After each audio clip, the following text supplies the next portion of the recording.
Aí galera, professor Lustosa na área, passando para te falar que tem mais uma aula gratuita do Alphacom agora, isso mesmo. Não se esquece de pegar o material que está na descrição do nosso vídeo, se inscrever no canal e apertar a sinetinha para ser notificado das nossas aulas e dar aquela curtida, né?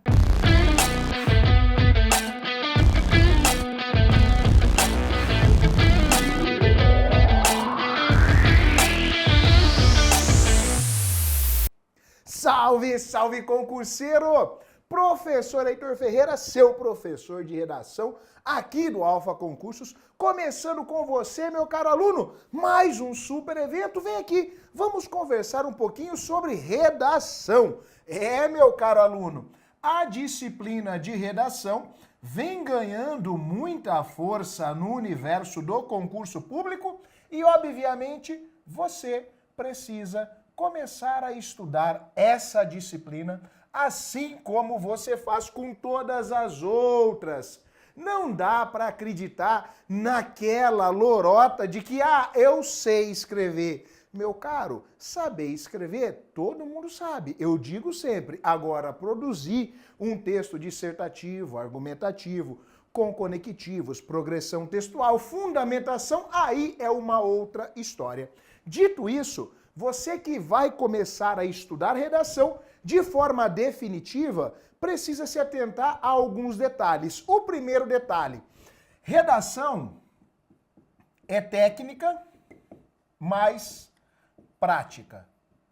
Um sem o outro, você não vai a lugar nenhum.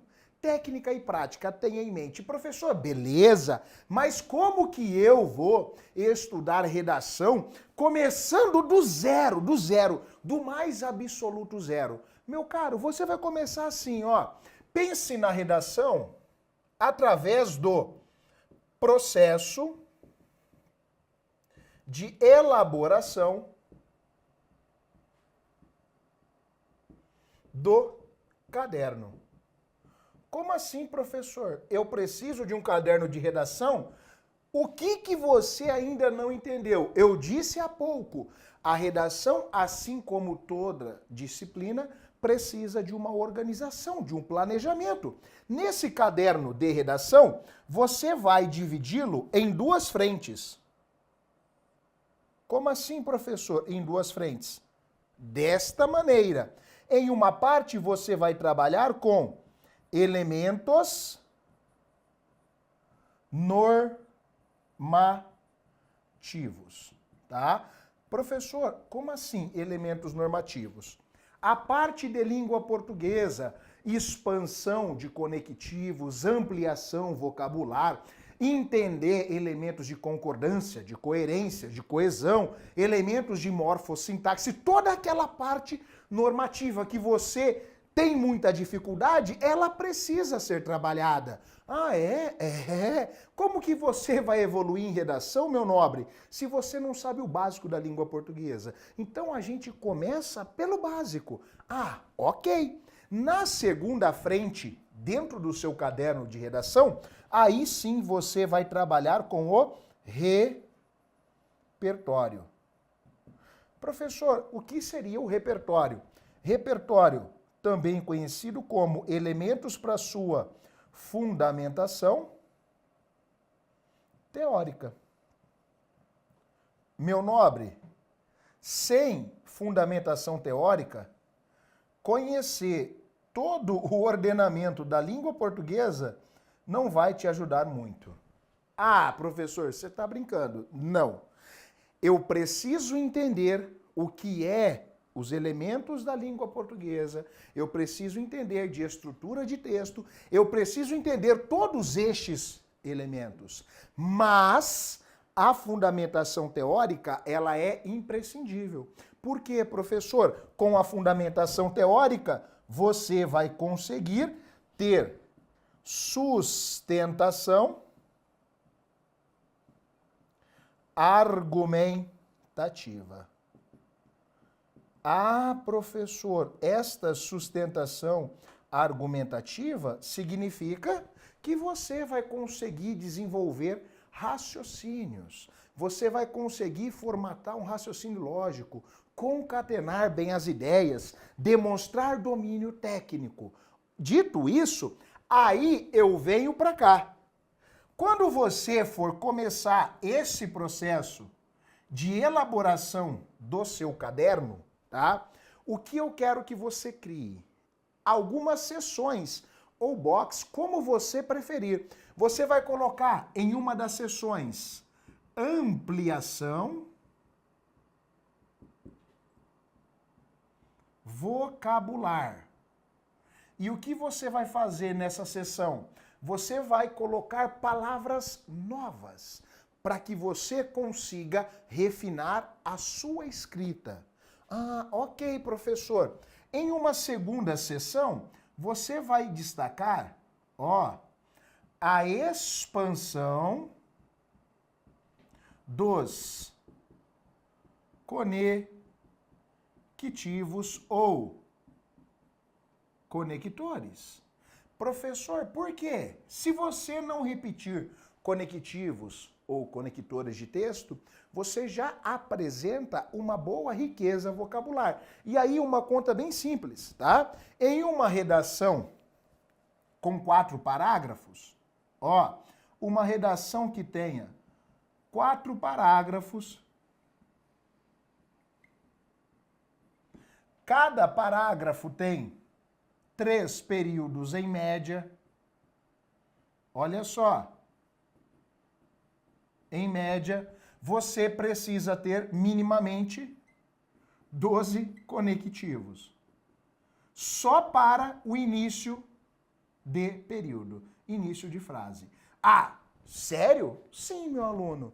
Então, expandir o número de conectivos é uma chave que você precisa virar. E, por último, mas não menos importante, tá a dica essencial, que é a fragmentação em eixos temáticos.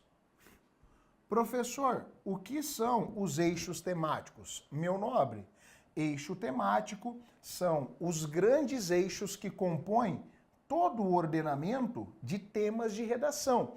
A exemplo, tá? Eu posso colocar aqui como eixos temáticos de grande valor: sociedade, economia, saúde, cultura e afins. Ah, esses eixos temáticos vão começar a dar sustentação para a sua produção de texto. Se você tem travado com a folha em branco, saiba que muitas vezes este processo não é porque você não conhece a estrutura técnica da redação, é porque simplesmente você não tem um repertório que dê a sustentação necessária para a sua produção de texto. Então, hoje você vai entender um processo. Qual, professor? Eu vou lhe ensinar agora uma dica essencial. Ó, quando você começar a elaborar o seu caderno focado no repertório, você precisa fazer a seguinte organização. Qual, professor?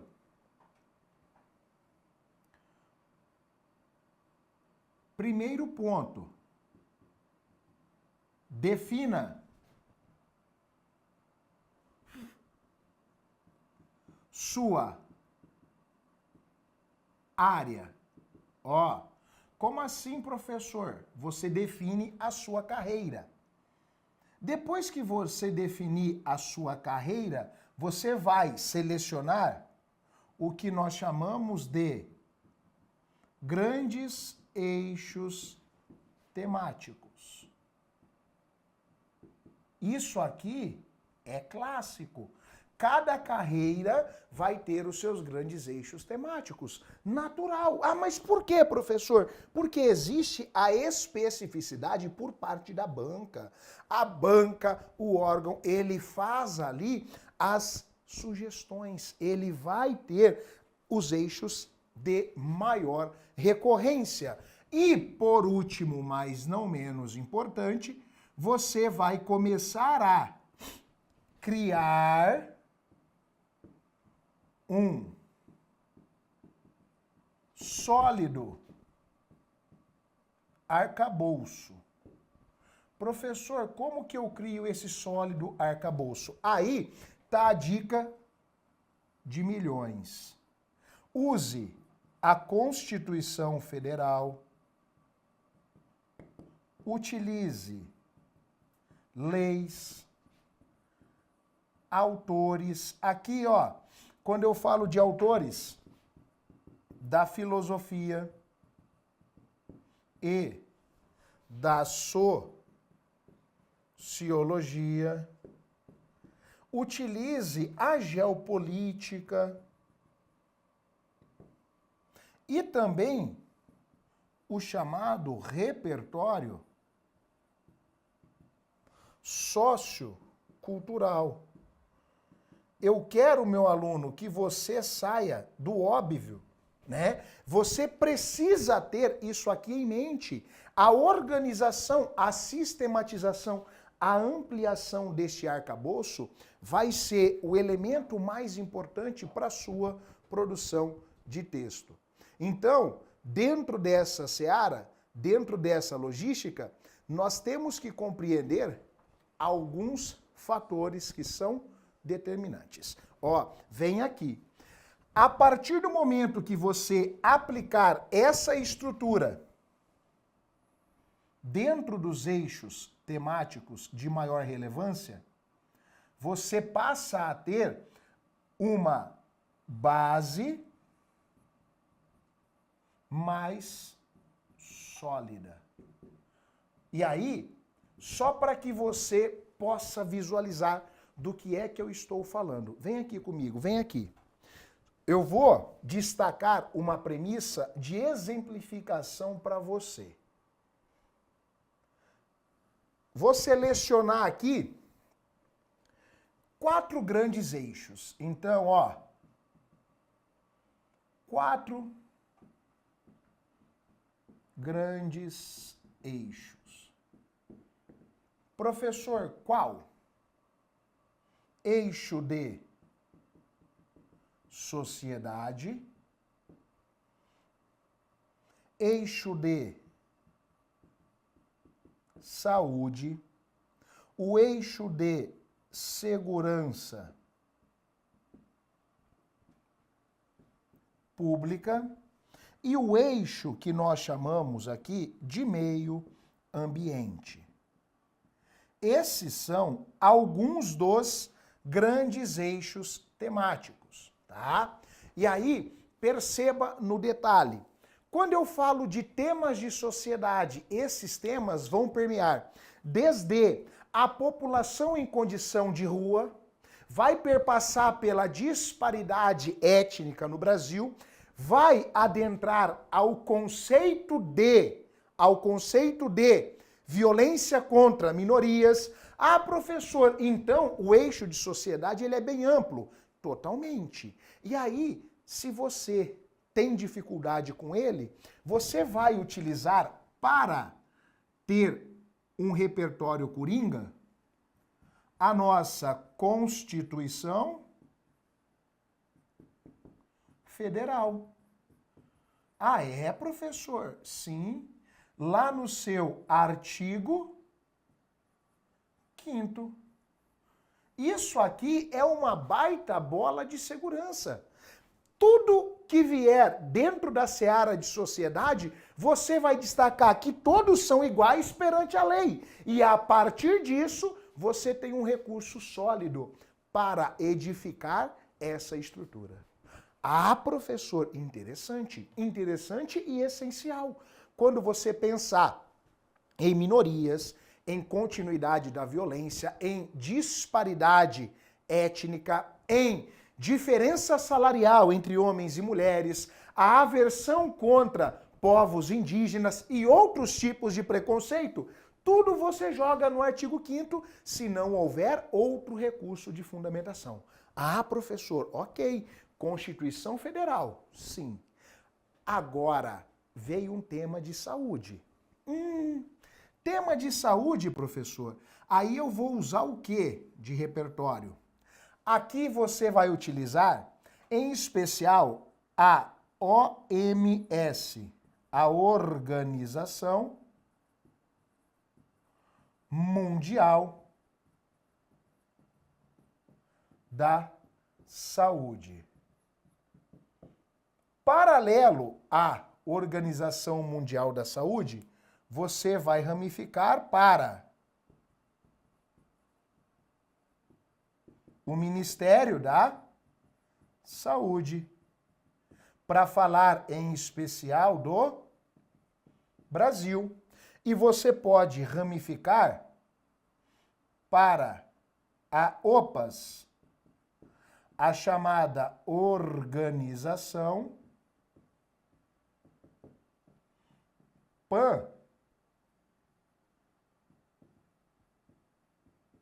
Pan-Americana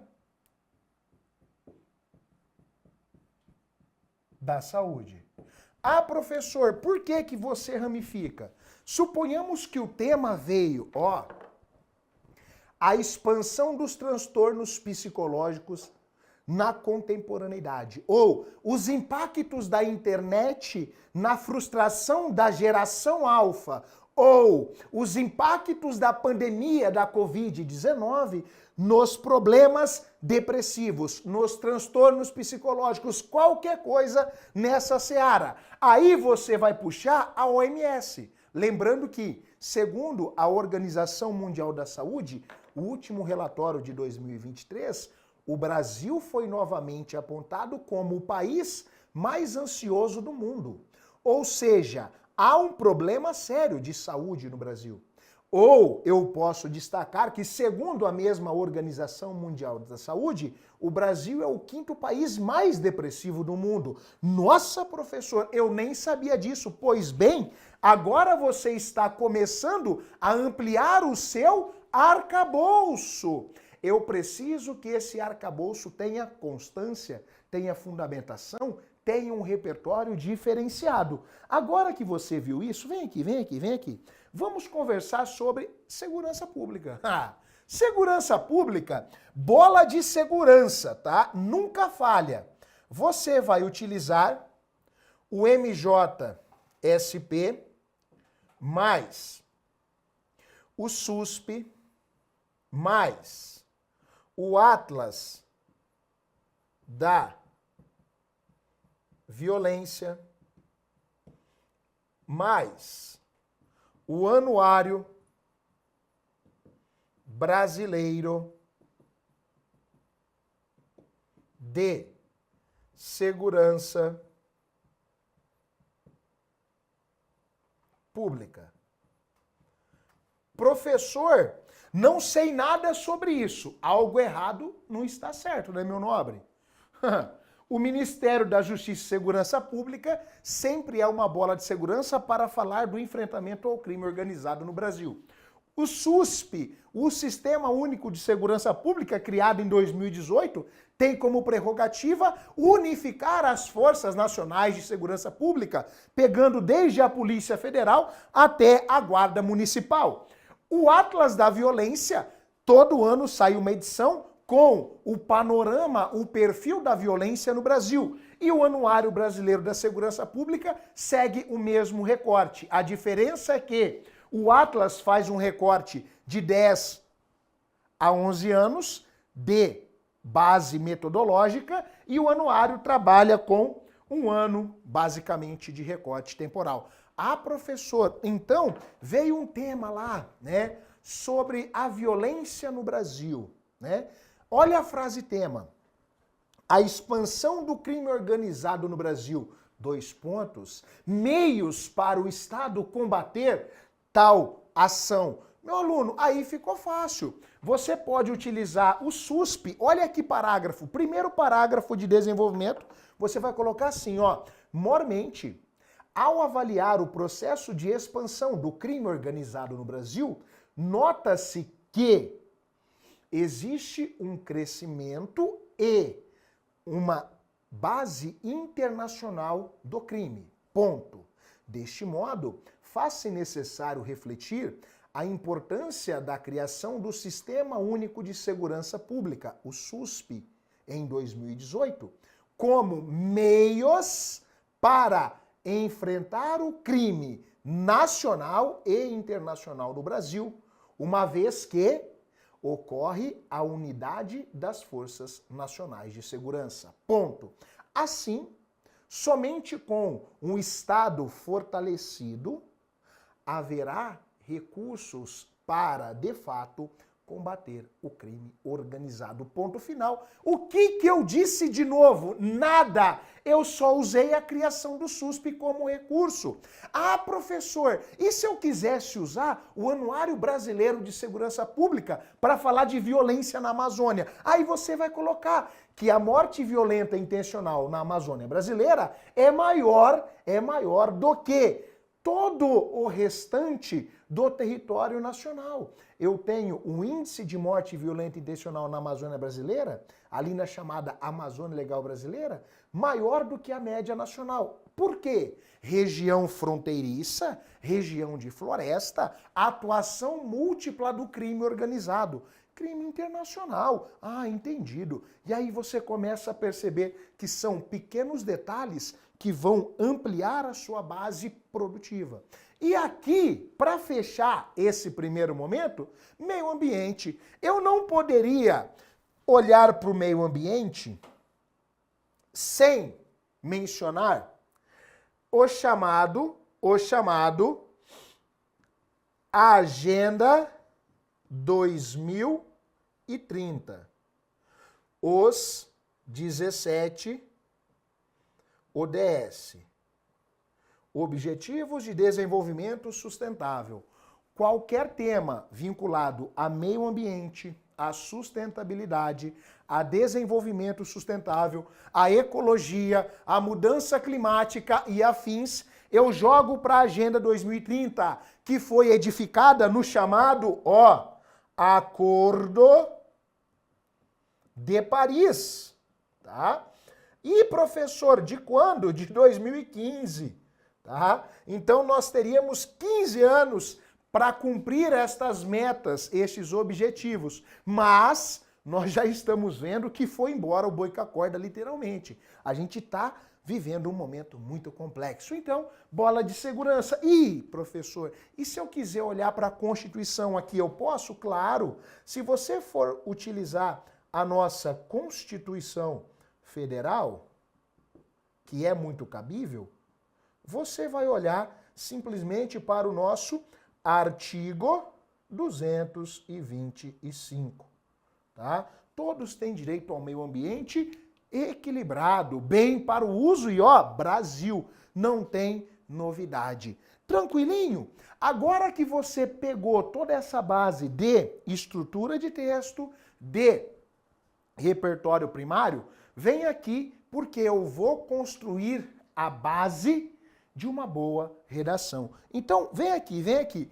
Vamos começar agora que você já sabe como montar o seu caderno de redação de fato e deveras e de forma definitiva a explicar o passo a passo, item a item, ponto a ponto, para você construir uma redação de qualidade, uma redação que convença o avaliador do seu domínio técnico.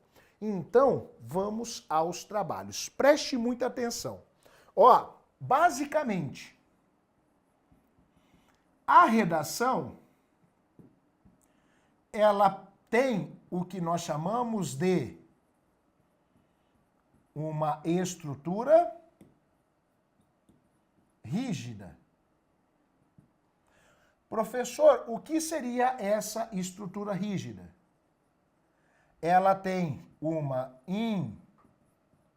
introdução mais o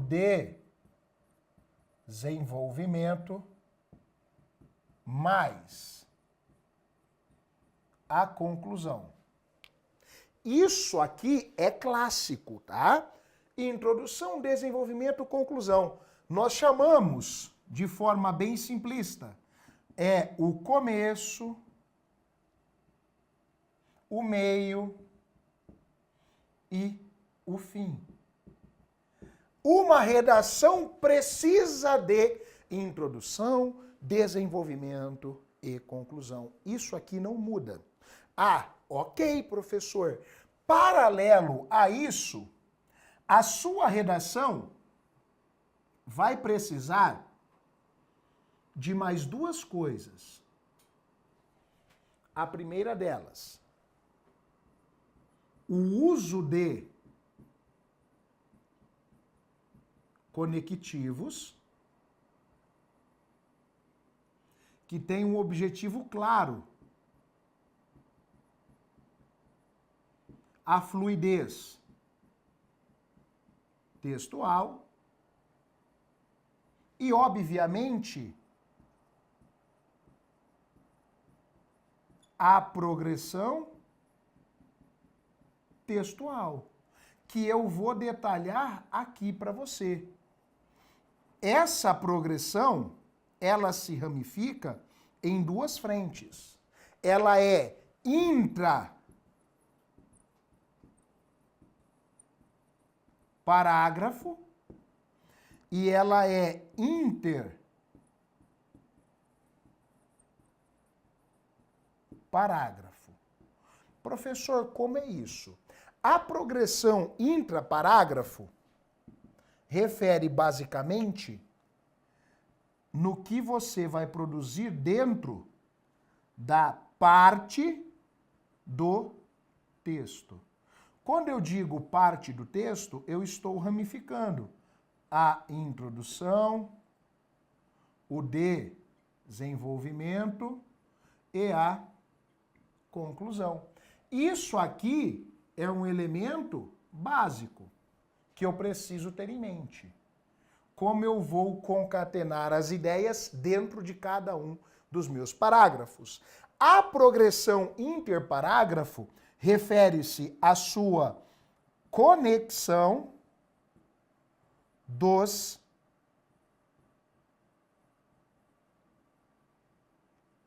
parágrafos. Essa conexão, ela é muito importante para a coesão e a coerência do texto. Então, se você quer efetivamente buscar uma redação nota máxima, a primeira coisa que eu preciso olhar é para estes elementos técnicos estruturais. A redação exige uma estrutura rígida. Agora, vem aqui, preste muita atenção. Essa redação que exige uma estrutura rígida, ela precisa ter uma boa organização de ideias e fragmentação dos períodos. Como assim, professor? Organização de ideias e fragmentação dos períodos. A boa redação, ela se preocupa detalhadamente com esta organização, porque é a partir dela que eu consigo visualizar o texto em sua evolução. E a fragmentação dos períodos ajuda a entender o raciocínio. Professor, então, entender o raciocínio e ter esta ideia bem tabulada é um elemento prioritário? E aí eu digo para você, meu aluno, é um elemento essencial. Se você não tiver isso em mente, se você não tiver essa organização sistêmica, infelizmente o seu texto vai ficar deficitário. E aí tem um detalhe, se eu não fragmento o meu texto organizadinho em bons períodos, tá? Eu ainda corro o risco de construir um parágrafo monobloco. O que seria um parágrafo monobloco? Um parágrafo que o avaliador não consegue entender aonde você começa o seu parágrafo, aonde você edifica e aonde você conclui. Eu tenho que ter em mente toda esta sistematização. Todo parágrafo, ele só pode ter um tópico frasal. O meu texto, se ele for dissertativo argumentativo, ele tem uma tese e pode ter 2 ou mais argumentos. Aí vai depender se você vai trabalhar com 2 argumentos ou 3. Isso influi na quantidade de parágrafos do seu texto. Se o texto for expositivo, eu tenho uma ideia central e eu mantenho a mesma prerrogativa de só ter um tópico frasal por parágrafo. Não existe 2 tópicos frasais dentro de um parágrafo. Isso é um erro crasso para a sua redação. Então, muita atenção, muito cuidado. Dito isso, agora sim eu vou explicar o que compõe cada parte da sua redação, tá? Para que você possa, de uma vez por todas, entender esse processo. Então, vamos à introdução, ao desenvolvimento e à conclusão, tá? Chegou a hora de entender. Primeiramente, meu aluno, a introdução tem como núcleo central promover uma contextualização. Essa contextualização significa familiarizar o leitor sobre o que vai ser dito, tá? Só que há um detalhe que eu tenho que ressaltar aqui agora. Se o gênero for argumentativo, ou se o gênero for expositivo, nós temos comandos distintos. No gênero argumentativo, você vai evidenciar uma tese e, obviamente, ter o seu posicionamento básico. Se o texto é dissertativo argumentativo, o posicionamento tem que existir. Não dá para ficar em cima do muro. Eu tenho que me posicionar dentro do texto. Ok? E, professor, e se for expositivo? Aí é mais tranquilo. Você vai apenas apresentar os argumentos. Olha que facilidade. Simplesmente se apresenta os argumentos sem ter um posicionamento.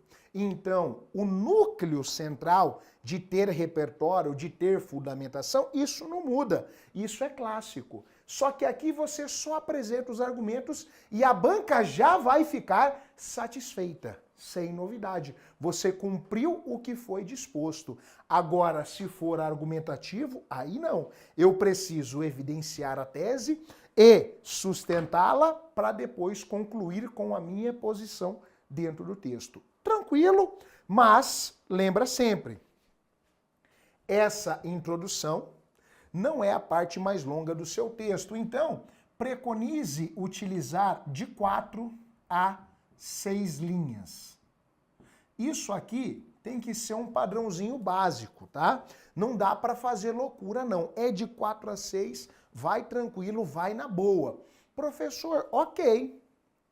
E depois Depois da introdução, nós temos o nosso desenvolvimento.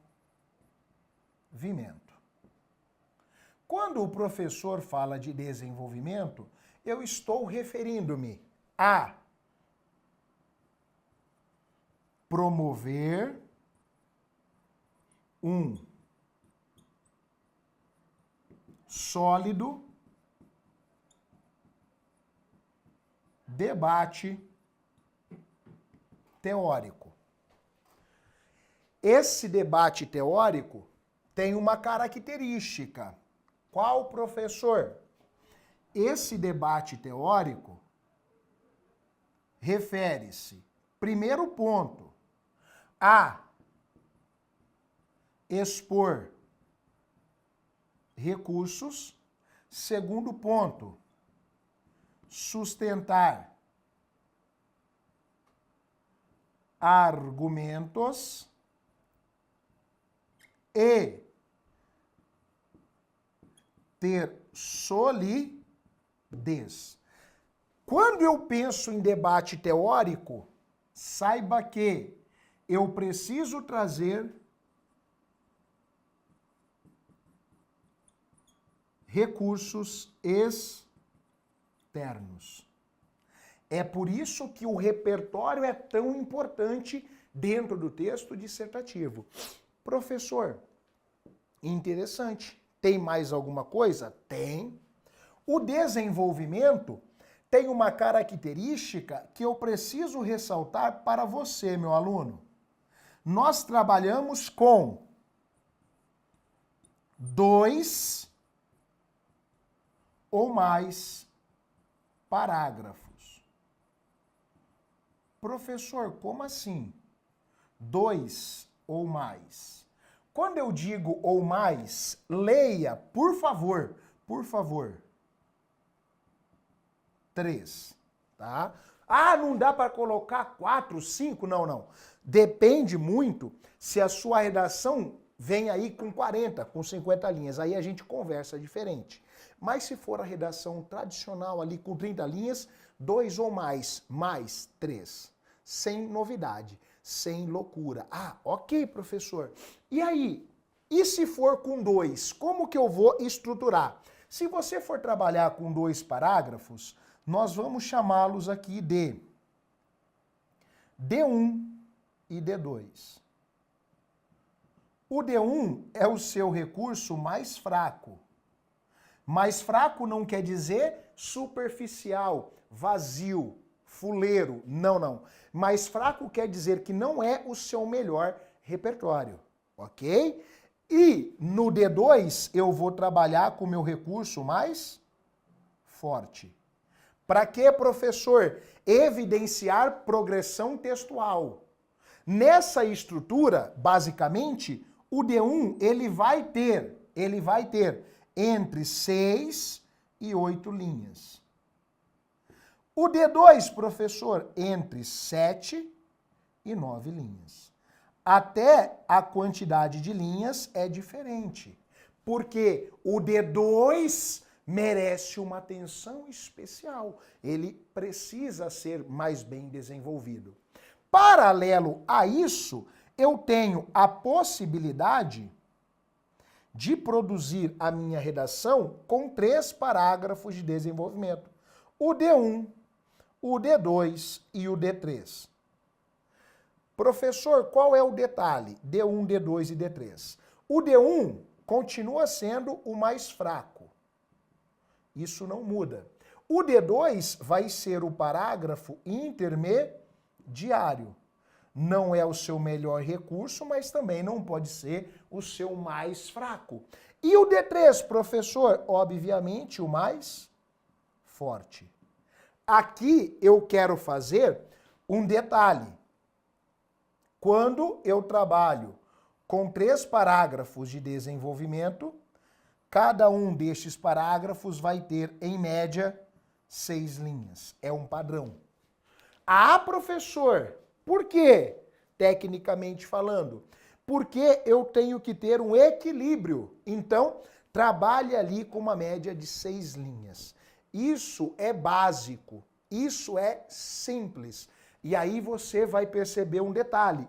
Para trabalhar com D1, D2 e D3, você precisa ter um grande poder de síntese. O poder de síntese é essencial. Dito isso, agora eu venho para cá e eu vou lhe explicar a conclusão. Chegou a vez dela, né? Obviamente, eu não deixaria a conclusão de fora. Então, vamos entendê-la neste exato momento. E aí, claro, quando o professor fala em conclusão, é o fechamento do texto, é aquele arremate final que você precisa tecnicamente desenvolver. Meu aluno, preste muita atenção. Quando eu trago para você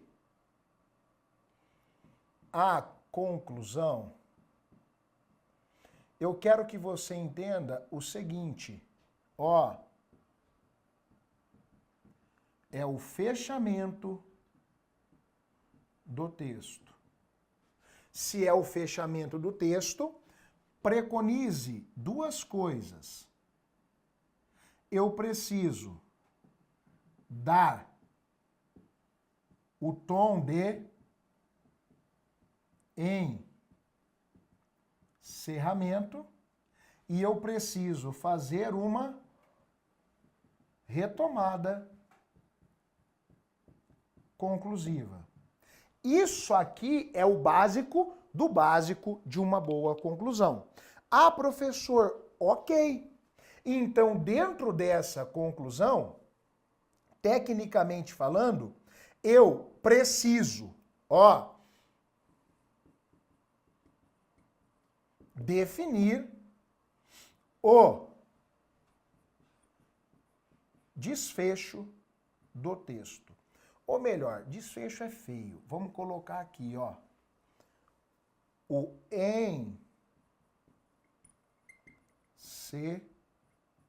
encerramento do texto.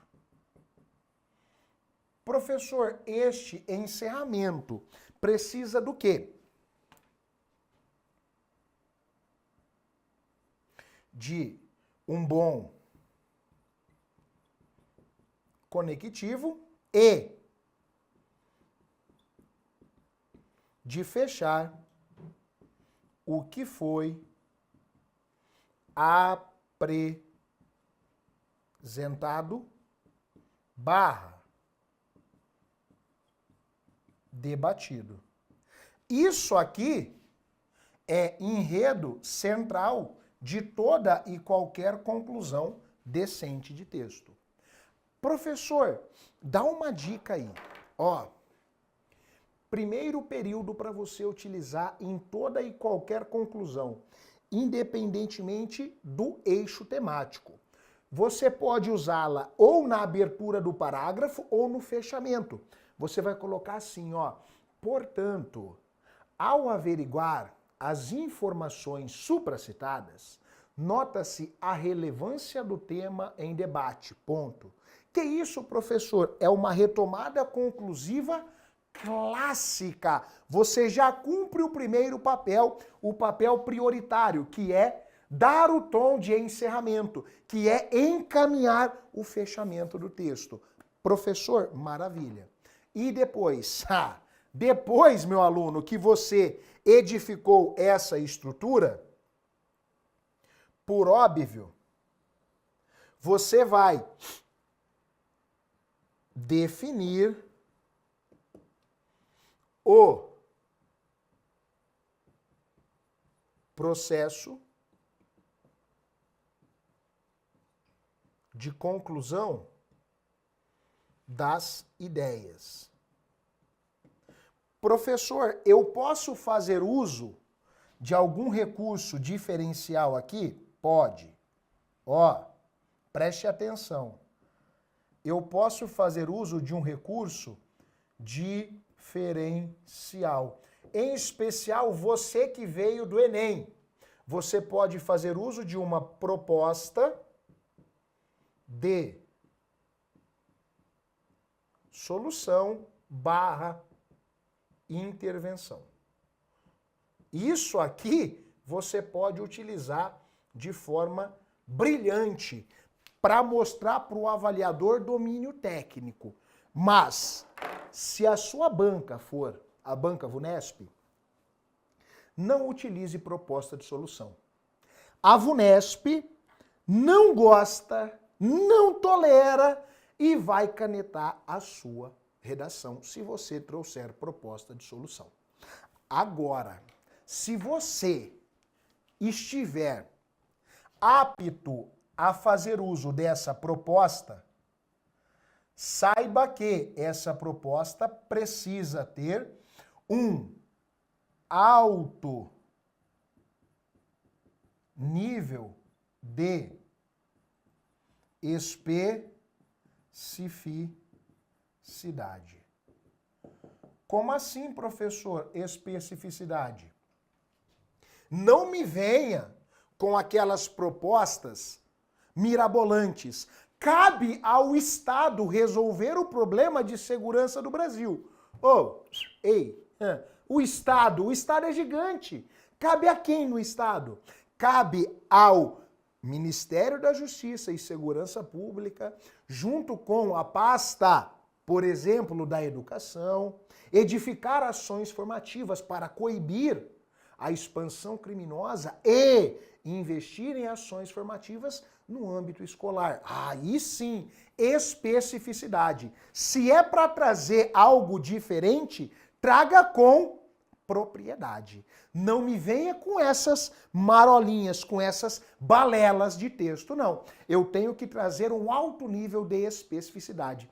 E tem um detalhe, na sua conclusão, nunca, jamais, em tempo algum, você pode trazer informações não debatidas, não apresentadas a priori.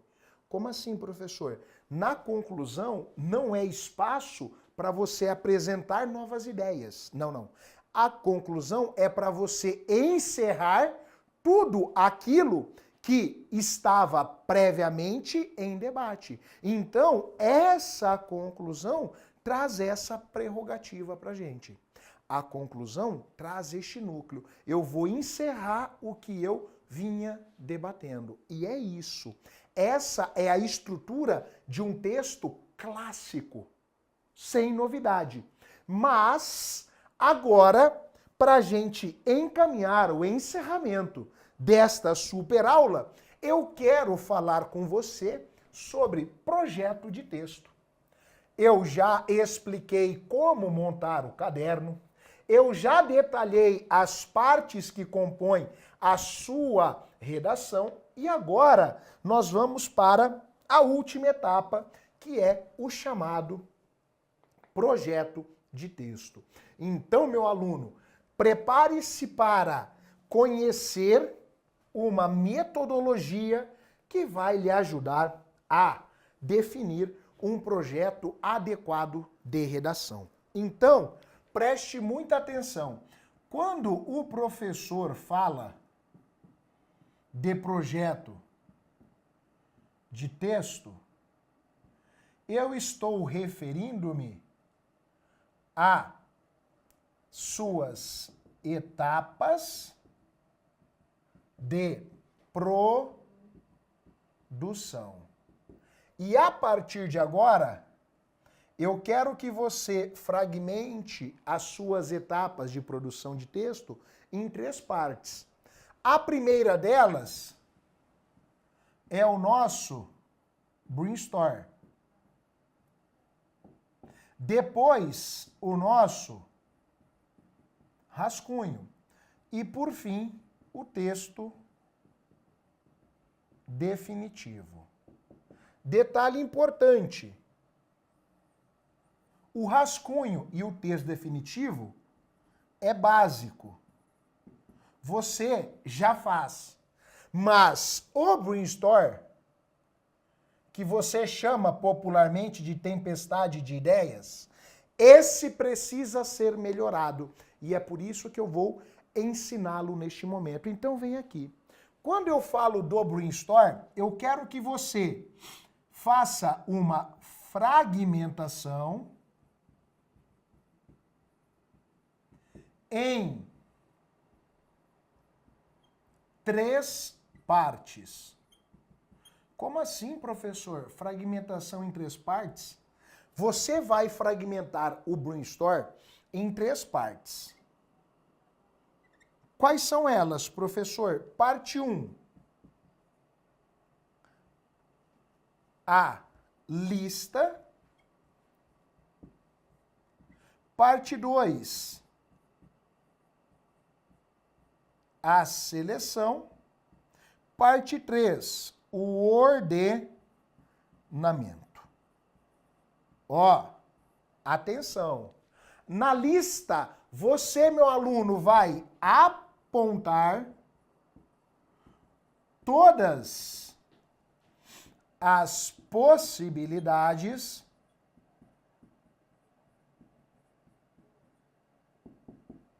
de repertório.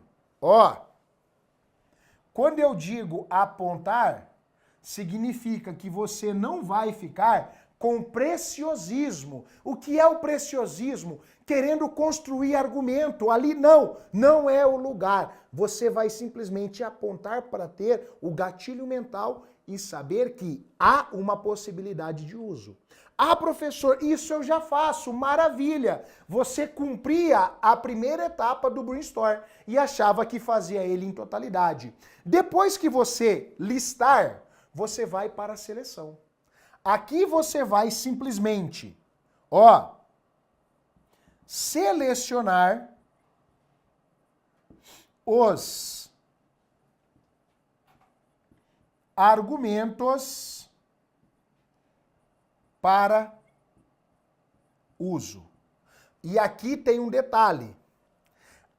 Ao selecionar estes argumentos para uso, é selecionar no máximo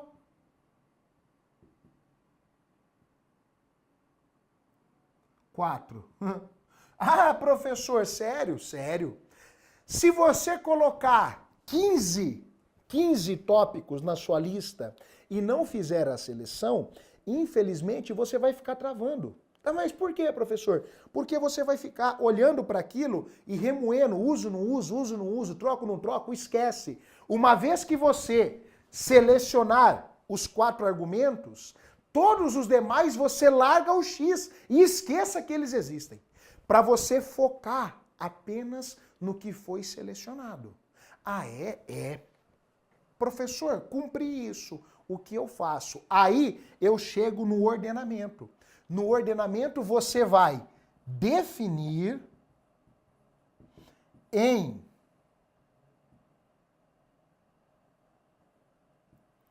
qual parte do texto será utilizado cada recurso. Ó, preste muita atenção. Quando você faz a definição de qual parte do texto será utilizado cada recurso, você passa a ter agora a chamada visão em túnel. Professor, o que é a visão em túnel?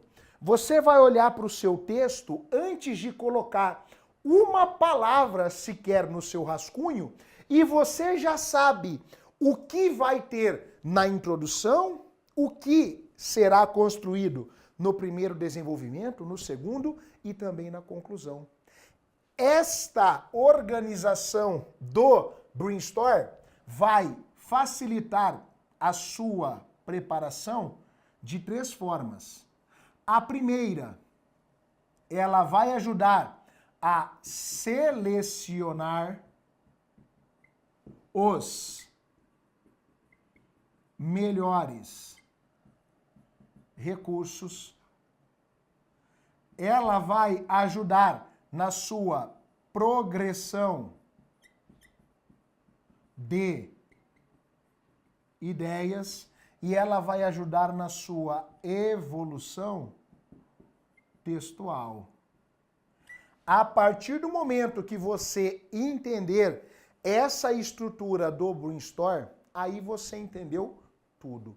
E aí, por óbvio, esta construção vai corroborar para que o seu rascunho e o seu texto definitivo sejam os melhores possíveis, uma vez que você já formatou toda a ideia.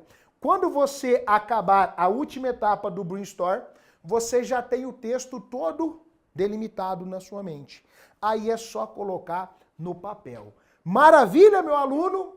Dito isso, olha só, bate um print aqui agora, printou? Aí bonito, marca lá o @alfaconcursos, o @pergunta pro Heitor e posta você estudando conosco, posta você montando o seu caderno de redação /repertório, você construindo o seu Brainstorm, porque assim nós poderemos compartilhar a sua evolução em nossas redes. Um grande abraço ao Fartano e ao Fartana e eu vejo você em um próximo encontro. Valeu, guerreiro! Até a próxima! Aí, ó, gostou da aula? Então não se esquece de dar aquela curtida, fazer um comentário pra gente saber o que você achou, se inscrever no canal para assistir a aula com quem mais aprova no Brasil. Isso mesmo. E o material tá aí na descrição do vídeo também, então pega esse material e vai estudar. Tamo junto!